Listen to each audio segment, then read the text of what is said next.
صحیح کہتے ہیں کہ وقت کسی کے لیے نہیں رکتا، لیکن جو انسان اپنی خواہشات کو روک کر اپنے مقصد کی تلاش میں رہتے ہیں وہ کبھی منزل سے محروم نہیں رہتے۔ اس دنیا میں ناکام سے ناکام انسان کے پاس بھی 24 گھنٹے ہیں اور کامیاب سے کامیاب انسان کے پاس بھی 24 گھنٹے۔ بس کامیاب وہ ہوتا ہے جو ان 24 گھنٹوں کا روز کی زندگی میں صحیح استعمال کرتا ہے۔ ویسے ہی اپنے وقت کی قدر کرنے والے، اپنے فیصلوں کو صحیح راہ دینے والے، اپنی خواہشات کو ختم کر کے اپنی قوم کے لیے سوچنے والے عظیم انسانوں میں قائد اعظم محمد علی جناح کا نام ہمیشہ سب سے اول دیا جائے گا۔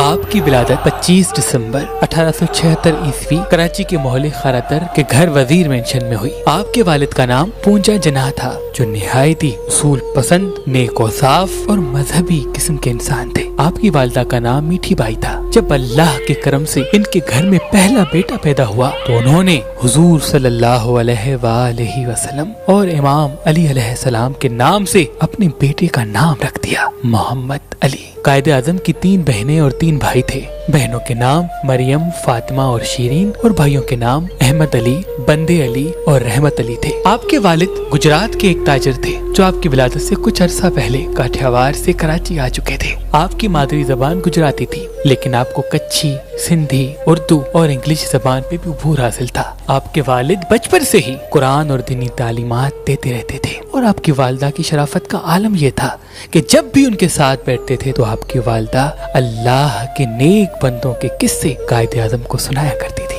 بس وقت گزرتا رہا، آپ کے علم کا سفر ماں کی گود سے لے کے مکتب تک پہنچا اور اسکول، کالج، یونیورسٹی تک بڑھتا رہا۔ بچپن سے ہی آپ ہمیشہ بہتر سے بہترین کی تلاش میں رہتے تھے، تبھی آپ نے کافی اسکول تبدیل کیے اور میٹرک جامعہ بمبئی سے کیا۔ آغاز میں آپ کی ایک خاص عادت ہوا کرتی تھی، آپ ہر بات میں سچ کا ساتھ دیتے تھے، چاہے نقصان ملے یا فائدہ، اور بزرگوں کی صحبت اختیار کیا کرتے تھے۔ پھر اپنے والد کی مرضی سے ایک برطانیہ کمپنی میں نوکری کرنے لگے اور سامان سفر باندھ کے لندن جانے کی تیاری کر چکے کہ اتنی دیر میں آپ کی والدہ نے کہا کہ میں تمہاری شادی کروانا چاہتی ہوں۔ بس اپنی ماں کی خوشی کے لیے ایمی بائی سے شادی کر لی اور پھر لندن روانہ ہو گئے۔ ازدواجی زندگی میں منسلک ہونے کے بعد آپ کی زوجہ کی طبیعت مسلسل خراب ہی رہتی تھی۔ بالآخر کچھ ہی برس میں ان کا انتقال ہو گیا۔ آپ لندن میں نوکری کر رہے تھے، لیکن آپ کی علم کی تڑپ دن بدن بڑھتی رہی۔ آپ نے چاہا کہ میں اپنی پڑھائی کو آگے بڑھاؤں، زمانے کو کچھ کر کے دکھاؤں، تو آپ نے نوکری کو چھوڑ کر قانون کی پڑھائی کا انتخاب کر لیا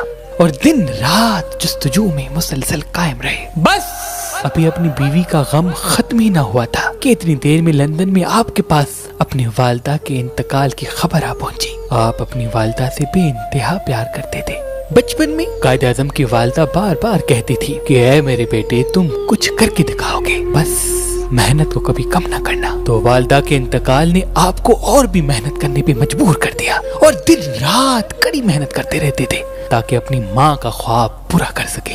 تو آپ نے 1895 میں بار ایٹ لا کی ڈگری حاصل کر لی۔ آپ کم سن پہلے ہندوستانی تھے جو 19 سالوں کی عمر میں اس منزل تک آ پہنچے تھے۔ آپ کے اساتذہ آپ کی جب اس لگن کو دیکھتے تھے تو وہ کہتے تھے کہ تم یقیناً کسی عظیم کام کے لیے چنے گئے ہو۔